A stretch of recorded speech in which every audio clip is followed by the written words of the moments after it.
And hello, fellow raiders. Welcome to a Raid Shadow Legends video. I thought I would talk about fusions this week. Particularly, I was hanging out in a stream and people were commenting on how this fusion seemed a little difficult. And I was like, well, this seems about the same as the others, and I haven't been having much of a problem. So I think I'll talk about how I do fusions in 3.5, 4 easy steps. So first part of doing a fusion is basically just to do the things in the fusion. You have to do dungeon divers, particularly any dungeon event and tournament. Just do them. Classic arena, just do it. As you can see, I've almost finished this last one here. Artifact enhancement, you just have to enhance your artifacts. So that's the first part, or the zeroth. I call it the zeroth part. Is you get to be participating in the game. First part, though, the real trick, I think, is resource management in terms of your training, and mostly your brews and your chickens and your potions. So every fusion has at least one training event, if not two. This one had two. I did the first event all the way to 11K. I wasn't going to do all 11K for the book, the legendary book, but I did anyway, because I wanted to build a bunch of champions out. So second one had crap rewards, so I just did it to the fragment and I stopped. But I still spent several hundred brews between those two events, and I still have several hundred brews left. So I'm even well set up for the next fusion. This is the part where you have to kind of decide ahead of time, keep your food, keep your inventory relatively full of things to sacrifice. So as this fusion comes to an end, we know there's going to be a 2x Ancients coming up pretty soon. I'm at 290 of 400.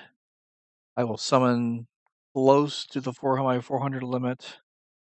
And as you can see, I'm just managing food down here, a lot of greens, and there's even a bunch of commons. I can always ditch these if and when I feel like I need the space.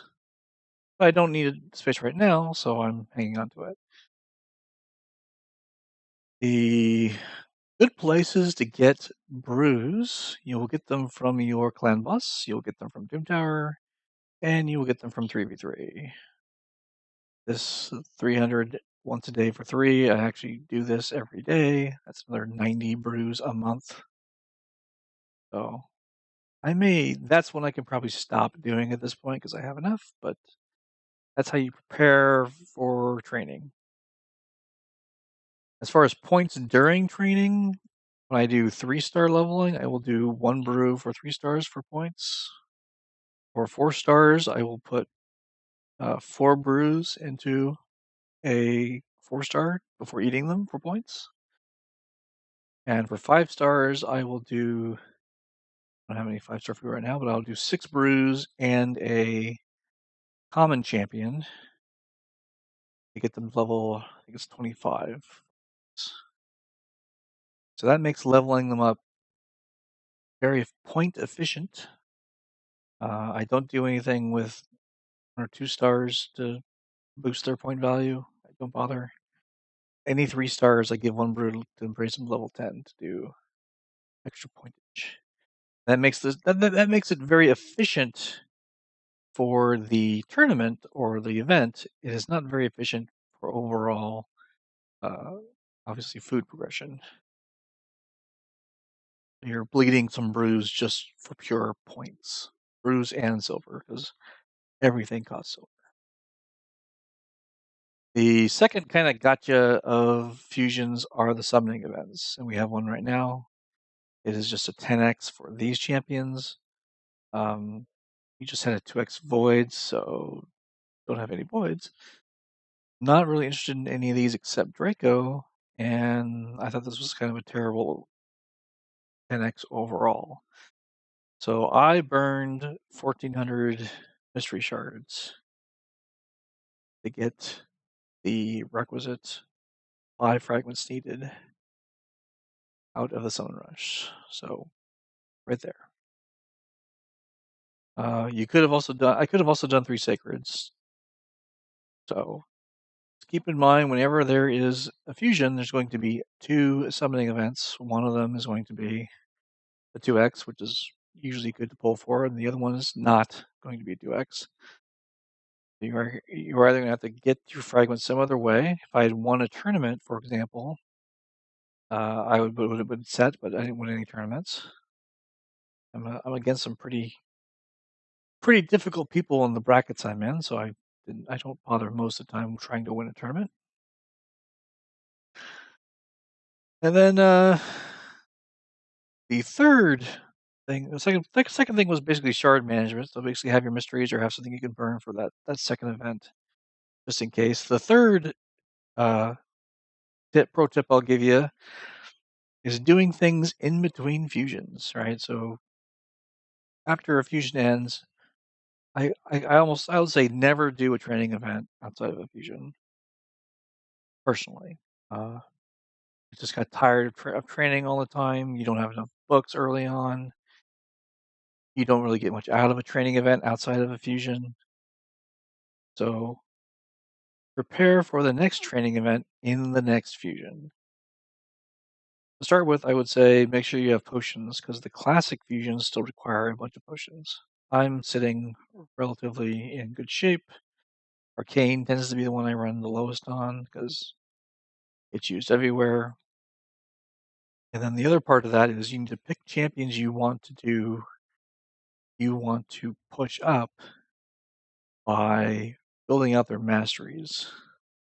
So I have a number of champions I'm kind of sitting on that I can bring up when the mood strikes me. So I have a Fane, a Brago, a Fennex. These guys all have masteries done. I did Kutrax's masteries, Manaya's. So I've got a bunch of champions sitting in here that I've already done masteries on that I can pull in if I want. These 3 have masteries. Ray, Tatura, and Rule. I thought Rule would be more useful for Hydra, but I haven't seen anyone use them for Hydra, so okay. He sits in the vault. Dark Kale and Duck are also ready to go. So during the next fusion event, I have things that I can push to 6-star if I'm so inclined. I'm also sitting on a few fragment champions that I might pull at some point and build. Rian might be an interesting one, but maybe not. So pick your champions, get their masteries done, make sure you have a supply of potions, and once you feel like you're in a good position for that, then just do what you want. Like once you feel like, okay, when a fusion comes up, I'm set, you're probably mostly going to be farming gear, or maybe you just keep building out one champion here and there for faction wars, for example. And that's it. Fusions can be fairly easy. They're just kind of like time gates, right? You have to wait until a fusion to do any training, and you have to make sure you build up your resources in between fusions. And that's it. That's how fusions are done for the most part. And hopefully you were able to complete this one, even though I'm probably not going to use this guy ever because I don't have the synergy champions with him, like Bad L or Wither or any of those heal over time or continuous heal champions. But hopefully this gives you some insight into how to easily do fusions, and I will see you guys next time.